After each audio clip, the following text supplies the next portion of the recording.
Assalamualaikum sahabat, apa kabar sahabat? Semoga sahabat dalam keadaan sehat, semangat, dan selalu belajar agar mendapatkan masa depan yang cerah.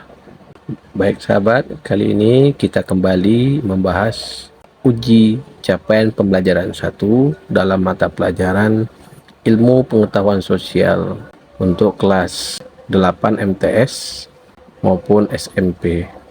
Kali ini pada halaman 157, bagian B. Jawablah pertanyaan berikut dengan tepat. Soal nomor 1. Secara geografis, Indonesia terletak di antara dua benua dan dua samudera.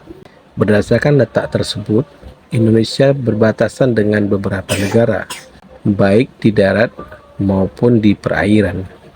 Tuliskan nama negara-negara yang berbatasan dengan Indonesia di darat dan di perairan. Baik sahabat, ini cukup panjang ya sahabat ya, tolong didengarkan dengan baik dan saya buat dengan singkat. Yang pertama itu negara yang berbatasan langsung dengan daratan Indonesia. Yang pertama itu adalah Malaysia, yang kedua Papua New Guinea, yang ketiga yaitu Timor Leste. Sementara yang berbatasan laut dengan Indonesia adalah Malaysia, Singapura, Thailand, Vietnam, Filipina, dan Australia. Baik sahabat, kita lanjutkan ke soal nomor 2. Meridian utama yang menjadi dasar untuk menetapkan zona waktu dunia dikenal sebagai Greenwich Mean Time atau Universal Time atau Zulu Time. Bagaimanakah cara menentukan zonasi waktu dunia? Jelaskan. Untuk menentukan zonasi waktu dunia itu dipergunakan yang namanya rumus ya. Rumus 360 derajat dibagi 24 jam.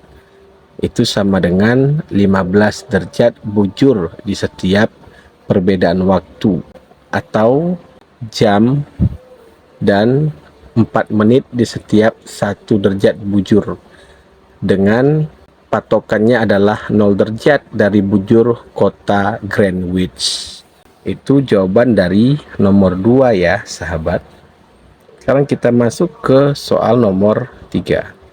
Letak Indonesia yang berada di antara benua Asia dan benua Australia menyebabkan Indonesia beriklim muson. Iklim muson terjadi karena pengaruh angin muson yang bertiup dari arah setiap 6 bulan sekali. Angin muson di Indonesia terdiri atas angin muson barat dan angin muson timur. Jelaskan perbedaan antara angin muson barat dan angin muson timur. Baik, yang pertama ya sahabat, kita harus tahu dulu penjelasan dari angin muson barat dan angin muson timur.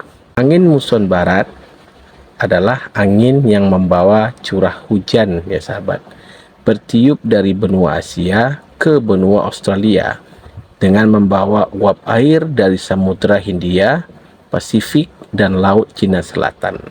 Jadi angin muson barat adalah angin yang membuat Indonesia mengalami musim hujan. Yang kedua yaitu angin muson timur. Ini adalah angin muson yang bertiup dari arah timur hingga tenggara dan bertiup pada bulan April hingga Oktober.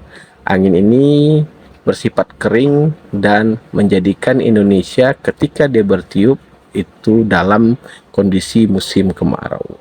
Jadi perbedaannya adalah angin muson barat membawa hujan, angin muson timur membawa musim kemarau.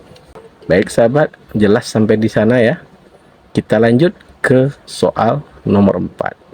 Iklim berpengaruh terhadap berbagai aspek kehidupan manusia. Tuliskan pengaruh iklim terhadap kehidupan manusia sehari-hari. Sangat banyak sekali ya sahabat pengaruh iklim dalam aspek kehidupan sehari-hari. Yang pertama itu adalah untuk menentukan jenis tanaman. Ini bagi industri pertanian ya sahabat. Yang kedua, dapat mempengaruhi transportasi sahabat. Ya, kalau transportasi sangat berpengaruh dengan iklim ya sahabat. Yang ketiga, juga mempengaruhi kesehatan. Yang keempat, dunia pendidikan. Yang kelima yaitu mempengaruhi ranah sosial dari penduduk juga. Sahabat, itu jawaban dari nomor 4. Kita lanjutkan ke soal nomor 5 ya sahabat ya. Perhatikan teks berikut. Tradisi awi-awi merupakan salah satu identitas budaya masyarakat Bali. Tradisi awik-awik merupakan hukum adat Bali yang digunakan sebagai aturan khusus untuk mengatur kehidupan masyarakat adat Bali dalam melakukan pengelolaan perikanan demi menciptakan pembangunan pesisir yang berkelanjutan. Berdasarkan teks tersebut, jelaskan tujuan tradisi awi-awi dalam hubungannya dengan identitas budaya. Oke, identitas budaya yang dipertanyakan di sini ya sahabat ya. Tujuan dari tradisi awi-awi ini dalam untuk identitas masyarakat itu yang pertama adalah melestarikan adat dan budaya ya. Itu ada istilah Trihita Karani ya sahabat ya. Kemudian untuk mengatur kehidupan masyarakat Bali. Yang ketiga, mengatur tata krama juga masyarakat Bali. Yang keempat, untuk kontrol sosial. Jadi kalau ditanya apakah hubungannya dengan identitas budaya, di sini yang dikatakan identitas itu adalah suatu hal yang melekat pada masyarakat ataupun pada individu tertentu ya sahabat. Tentunya dengan adanya tradisi awik-awik ini dan tujuannya, maka hanya Bali lah yang mempunyai semacam tradisi seperti ini.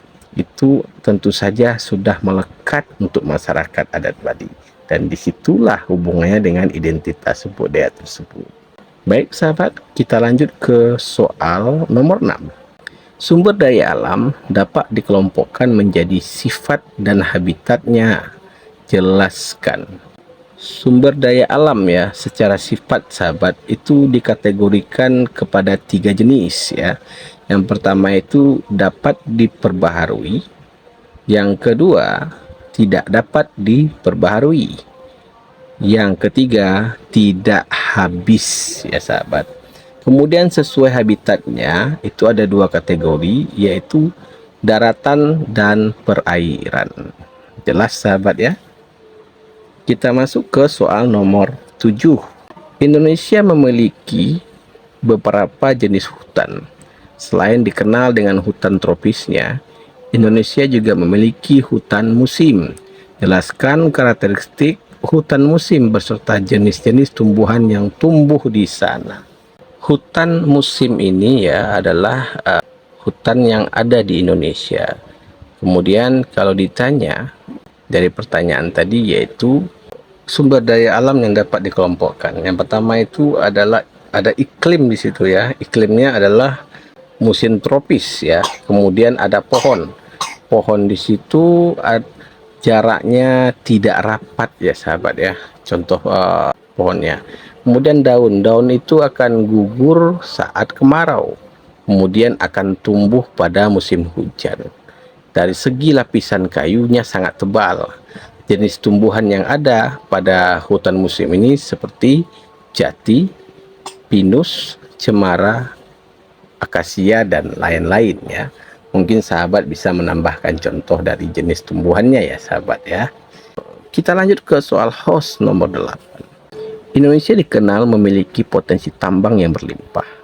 Salah satu potensi tambang yang ada di Indonesia adalah nikel.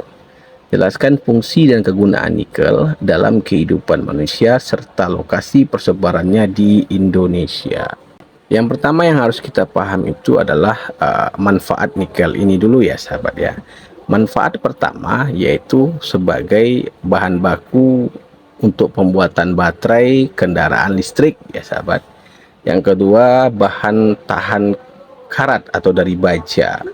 Yang ketiga, untuk peralatan dapur. Dan yang keempat, untuk peralatan elektronik ya.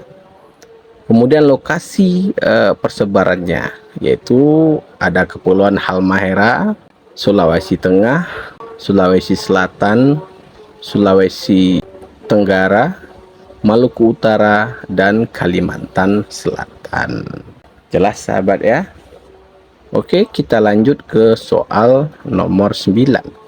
Kegiatan penambangan sering dilakukan di Indonesia. Salah satunya adalah penambangan minyak bumi. Minyak bumi memang merupakan salah satu kebutuhan utama masyarakat dunia, karena hampir seluruh kegiatan manusia memerlukan minyak bumi. Menurutmu, bagaimana dampak jika penambangan minyak bumi dilakukan secara terus-menerus? Jelaskan alasanmu.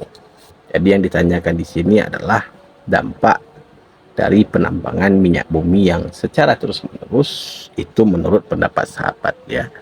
Ini akan kita paparkan ya sahabat ya. Dampaknya itu yang pertama adalah pencemaran air dan tanah. Yang kedua, kerusakan hutan. Yang ketiga, polusi udara. Kemudian yang keempat adalah perubahan iklim. Yang kelima adalah gangguan satwa liar. Apa alasannya? Alasannya adalah ketika kita menambang minyak secara berlebihan, maka yang terjadi adalah tanah atau lingkungan itu minyaknya disedot dari bawah tanah tersebut ya sahabat. Maka ada yang namanya kekosongan di antara lapisan bumi. Tentu apabila itu tidak diatasi dengan baik, akan menjadi suatu hal yang merusak lingkungan dan bahkan bisa saja lokasi itu tenggelam, bahkan satu pulau bisa tenggelam diakibatkan penyedotan atau penambangan minyak bumi yang secara berlebihan. Apa dampaknya bagi kerusakan hutan? Tentu saja ya sahabat ya, hutan itu adalah tempat di mana produksi sumber daya alam ada. Biasanya minyak bumi ini ditemukan memang dari lokasi-lokasi hutan juga. Ketika dia dibuat tambang di situ, maka yang terjadi adalah hutannya akan dibabat, akan ditebang agar bisa dibuat penyulingan minyak di tempat tersebut ya. Tentunya polusi udara juga berpengaruh. Kenapa ada polusi udara? Karena kilang minyak itu ketika memompa minyak, menyuling minyak, maka yang disemburkan ke atas itu berupa asap hitam dan api yang menyala-nyala ya sahabat. Itu bisa kita lihat di beberapa tempat di Indonesia, contohnya ladang minyak yang ada di Provinsi Riau ya. Di Dumai itu kita bisa lihat langsung pancuran apinya dan asap hitamnya mengepul ketika alat penyulingannya beroperasi ya sahabat ya.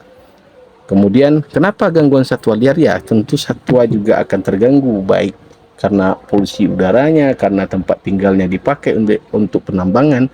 Jadi satwa juga sangat terganggu. Itu alasannya ya sahabat ya. Kita masuk ke soal nomor 10. Menurut Basmar, sekurang-kurangnya ada 4 kebijakan pokok dalam upaya peningkatan sumber daya manusia. Jelaskan keempat kebijakan pokok tersebut. Kebijakan yang pertama menurut pendapat Basmar itu adalah satu, peningkatan kualitas hidup dalam kurung jasmani maupun rohani. Yang kedua adalah peningkatan kualitas sumber daya manusia produktif dan upaya pemerataan penyebarannya. Yang ketiga juga masih masalah sumber daya manusia, yaitu memanfaatkan dan mengembangkan kemudian menguasai ilmu, pengetahuan dan teknologi, disingkat dengan IPTEK. Yang keempat itu adalah pengembangan peranata, kelembagaan dan peran dari hukum ya sahabat ya. Sampai di sini dulu sahabat pembahasan soal kita pada kali ini. Selalu bersemangat dalam belajar ya sahabat, dan tidak pernah menyerah untuk selalu menambah wawasan dan ilmu pengetahuannya. Sukses selalu. Assalamualaikum warahmatullahi wabarakatuh.